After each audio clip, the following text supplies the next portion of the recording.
Shalom Bapak Ibu Saudara yang dikasih Tuhan. Mari kita satu hati di dalam doa. Tuhan Yesus, kami buka hati kami, Tuhan, berbicaralah, ajar setiap kami, Tuhan, bentuk kami supaya kami menjadi pribadi yang lebih maksimal di dalam Kristus. In Jesus name we pray, Amen. Kita sudah belajar di minggu lalu 2 Timotius 3 ayat 1. Ketahuilah bahwa pada hari-hari terakhir akan datang masa yang sukar.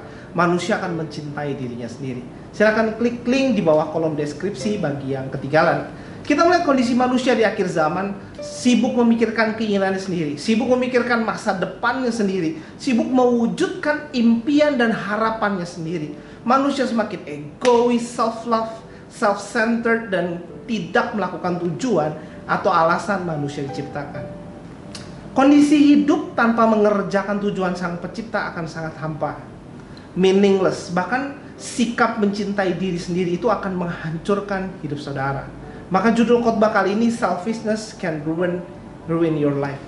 Mari kita baca firman Tuhan di Filipi 2 ayat 3. Dengan tidak mencari kepentingan sendiri atau puji-pujian yang sia-sia, sebaliknya hendaklah dengan rendah hati yang seorang menganggap yang lain lebih utama daripada dirinya sendiri.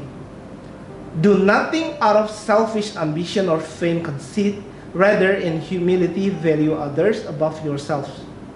Kalau kita mendahulukan kepentingan diri sendiri, maka seringkali kita jadi tidak memperhatikan kepentingan orang lain. Maka ketika kita bersikap egois, kita seringkali menimbulkan selisih paham dan ngotot maksa pendapat diri kita sendirilah yang paling benar. Selfishness makes you fight more. Sikap egois membuat saudara lebih banyak nggak akurnya. Karena orang yang egois itu merasa dirinya yang utama, bukan orang lain. Orang egois berpikir perasaanku lebih penting daripada mikirin perasaan orang lain. Orang egois merasa dirinya lebih penting, lebih utama. Dengan sombongnya merasa dirinya lebih pintar. Saya sekolah lebih tinggi, jam terbang saya lebih banyak. Sombong berpikir pendapatnya selalu benar.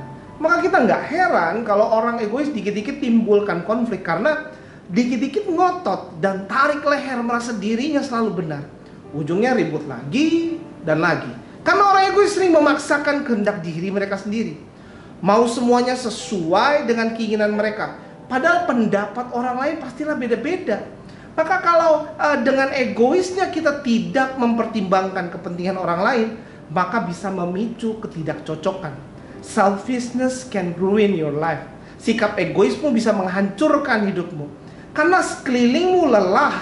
Dikit-dikit orang yang egois mudah tersinggung, mudah salah paham. Dikit-dikit ngotot pendapat yang paling benar, dikit-dikit maksain kehendaknya, maksain keinginannya, berujung konflik. Menjadi hubungan yang sangat melelahkan, hubungan yang negatif. Mari putuskan mulai hari ini untuk bersikap lebih rendah hati, memikirkan kepentingan orang lain, memikirkan perasaan orang lain. Jangan seperti anak kecil yang selalu berkata, me, mine. Kita bukan makhluk Tuhan yang diciptakan untuk hidup sendirian. Maka kita harus bertobat dari self-worship, bertobat hidup egois. Kalau kita saling menganggap yang lain lebih utama, maka saudara merasa perlu dengar pendapat orang lain. Dan orang lain mau dengar pendapat saudara. Di situ kita bisa temukan alasan atau perspektif kenapa dia berbuat seperti itu. Sehingga kita bisa lebih pengertian. Dan kita bisa komunikasi. Konflik pun jadi lebih terhindar.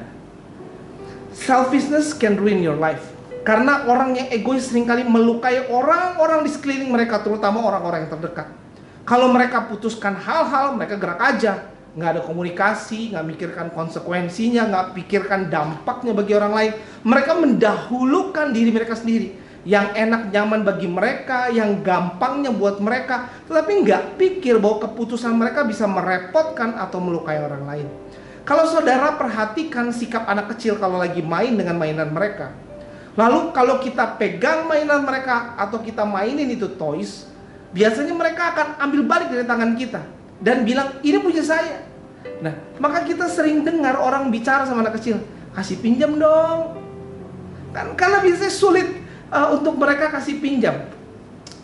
Ini punya saya. Banyak dari kita memang terlahir egois. Ini milik saya, ini punya saya. Masalahnya sampai gede nggak berubah, tetap pelit. Kita harus sadar bahwa sikap selfless atau tidak mengutamakan kepentingan diri sendiri itu tidak datang dengan sendirinya. Sikap selfless itu datang dari Tuhan. Ketika kita mengalami kasih Tuhan yang tulus dan sempurna, maka kasih Kristus itu akan memotivasi kita untuk menjadi perpanjangan tangan kasih Kristus ke orang di sekeliling kita. Mari kita izinkan Tuhan untuk mengubah hidup saudara dari dalam keluar, sehingga perilakumu berubah, tindakanmu berubah, sikapmu dan perkataanmu berubah. Saya berdoa saudara mengalami kasih Kristus lebih dan lebih lagi, sehingga saudara dimampukan untuk mengasihi sekelilingmu sama seperti Kristus terlebih dahulu mengasihi saudara. Di firman Tuhan kita tahu bahwa kita diciptakan segambar serupa dengan Allah. Berarti kita seharusnya bersikap segambar serupa mirip sama seperti Kristus telah hidup. Yesus hidup untuk melayani, membantu dan mengasihi orang lain. 1 Yohanes 2 ayat 6, barang siapa mengatakan bahwa ia ada di dalam dia, ia wajib hidup sama seperti Kristus telah hidup. Kalau saudara bilang bahwa saya orang Kristen, maka kita wajib hidup sama seperti Kristus telah hidup. Dan kalau kita perhatikan cara Tuhan Yesus hidup Yesus adalah untuk orang-orang, untuk jiwa-jiwa. Tuhan Yesus selalu membantu orang, memulihkan, menyembuhkan, mengajar orang, melayani, mengasihi orang, dan menyelamatkan. Hidup bukan untuk dirinya sendiri, tetapi untuk misi Tuhan, untuk keselamatan orang-orang. Kehidupan Yesus bukan kehidupan yang cari ribut, bukan cara hidup egois, bukan hidup meaningless sia-sia, tetapi kehidupan dengan tujuan. Dan Tuhan Yesus melakukannya setia sampai akhir demi kita semua, demi kepentingan kita, dengan harga pengorbanannya. Mari teladani hidupnya, karena kehidupan yang egois hanya membawa kepada kehancuran dan perpecahan. Kehidupan yang selfless itu kewajiban. Kita wajib hidup sama seperti Kristus telah hidup. Kalau kita berkata kita Kristen. Filipi 2 ayat 3, let nothing be done through strife or vain glory, but in lowliness of mind let each esteem each other better than themselves. Dalam bahasa aslinya eritheia, yang artinya electioneering or intriguing for office apparently, a desire to put oneself forward, a partisan and fractious spirit which does not disdain low arts, partisanship, fractiousness. Sesuatu yang dilakukan atas dasar kepentingan diri sendiri atau dilakukan dengan maksa ngotot atas dasar pendapat pribadi akan sia-sia. Nothing, meaningless, worthless. Strife atau selfish ambition dalam bahasa aslinya eritheia mempunyai makna kata partisan atau fractiousness. Dari situ kita juga belajar bahwa berkelompok untuk penggiringan opini itu salah. Kita belajar bahwa ada kelompok yang merasa menang menggiring opini ke pendapat mereka, tetapi mereka itu salah di mata Tuhan. Seharusnya kita hidup atas kehendak Tuhan, baca firman Tuhan dan lakukan seperti yang tertulis di dalamnya. Bukannya kita merasa pendapat kita benar, lalu kita menghasut beberapa orang, membentuk kelompok dengan orang-orang yang cocok dengan pendapat kita, lalu kita makin merasa benar karena banyak orang yang setuju dengan pendapat itu. Hati-hati, jangan besarkan egomu dengan melatih dirimu selalu benar dan mencari orang-orang yang cocok dengan pembenaran dirimu. Di situ ada penyesatan, dosa dan kehancuran. Pendapat Tuhanlah yang harus kita lakukan, bukan pendapat dirimu. Wrong is wrong even if everyone is doing it. Right is right even if no one is doing it. Salah ya salah walaupun semua orang melakukannya. Benar ya benar walaupun gak ada seorang pun yang melakukannya. Karena yang penting bukan ikut-ikutan apa kata orang atau ikutan yang lagi rame, tetapi ikutilah apa kata Tuhan, apa kata firman Tuhan. Walaupun semua manusia yang kamu kenal melakukan hal yang sebaliknya. Kita nggak boleh terbiasa memaksakan pendapat kita sehingga menjadi kebenaran. Itu penyesatan yang berasal dari egomu. Filipi 2 ayat 3, dengan tidak mencari kepentingan sendiri atau puji-pujian yang sia-sia, sebaliknya hendaklah dengan rendah hati yang seorang menganggap yang lain lebih utama daripada dirinya sendiri. Pujian yang sia-sia dalam bahasa aslinya kenodoxia, yang berarti properly empty right or glory, and is descriptive of vain and hollow parade and show. Walau dengan egois kita menang argumen atau kita berhasil mendahulukan kepentingan diri kita sendiri, atau kalaupun kita happy dengan cara fokus hidup kita yang adalah diri kita sendiri, tetapi itu semua sia-sia. Cuma parade atau parade atau pertunjukan kosong. Di Filipi 2 ayat 3, let nothing be done through strife or vain glory, but in lowliness of mind let each esteem other better than himself. Let nothing be done. Mede dalam bahasa aslinya simply nothing. Tapi kalau kita lihat dari maksud kalimat secara utuh atau jenis kata kerja yang dipakai, karena makna kata di sebelum atau sesudah mede itu lebih berkaitan dengan berpikir dan perasaan, bukan sebatas kata tindakan, maka kita juga harus memperhatikan pikiran dan perasaan kita.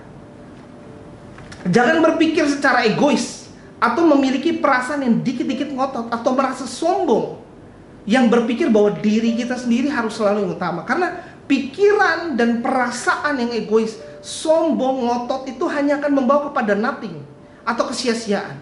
Capek-capek mikir, buang perasaan, buang waktu, itu semua sia-sia. Let nothing be done through strife.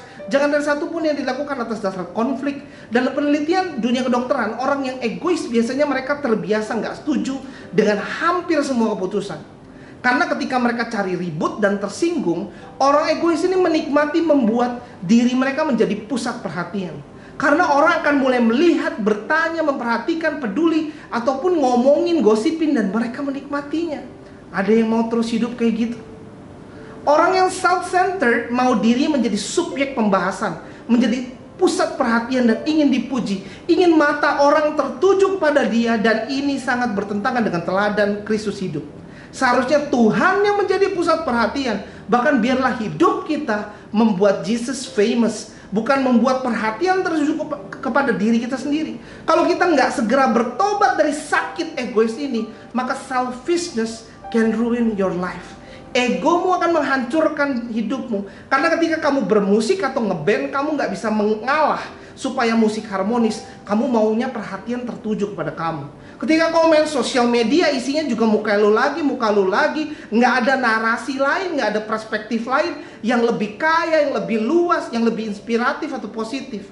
Ketika kamu ngobrol, kamu sibuk ngobrolin diri kamu sendiri, tapi nggak mau tanyakan kabar orang lain, atau percakapan denganmu jadi nggak menarik. Egois akan mengkontaminasi semua bagian hidupmu. Selfishness can ruin your life. Izinkan saya berdoa bagi hidup saudara. Tuhan Yesus, kami satu hati berdoa, Tuhan. Ampuni Tuhan atas setiap keegoisan kami, Tuhan. Terima kasih untuk your selfless life, buat teladan kehidupanmu yang selfless.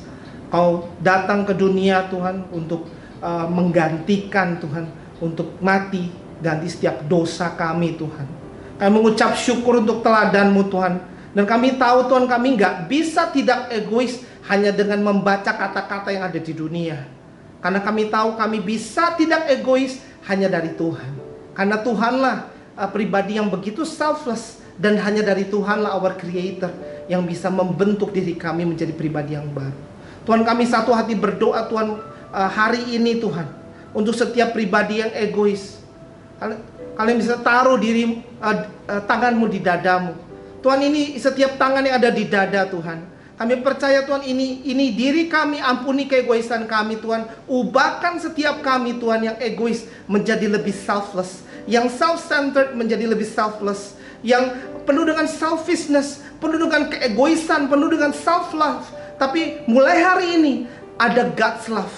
Mulai memikirkan kepentingan Tuhan, mulai menjalankan tujuan Kristus, mulai melihat, memikirkan perasaan orang lain, dan hidupnya bisa menjadi berkat, hidupnya bisa menjadi garam dan terang. Mulai hari ini, Tuhan, menjadi garam dan terang, dan hidupnya buah-buahnya manis dinikmati oleh setiap orang yang berdekatan dengan pribadi-pribadi kami, Tuhan. Di dalam nama Tuhan Yesus kami berdoa dan mengucap syukur. In Jesus' name we pray, amen. Thank you for watching. Tuhan Yesus memberkati dan happy Sunday.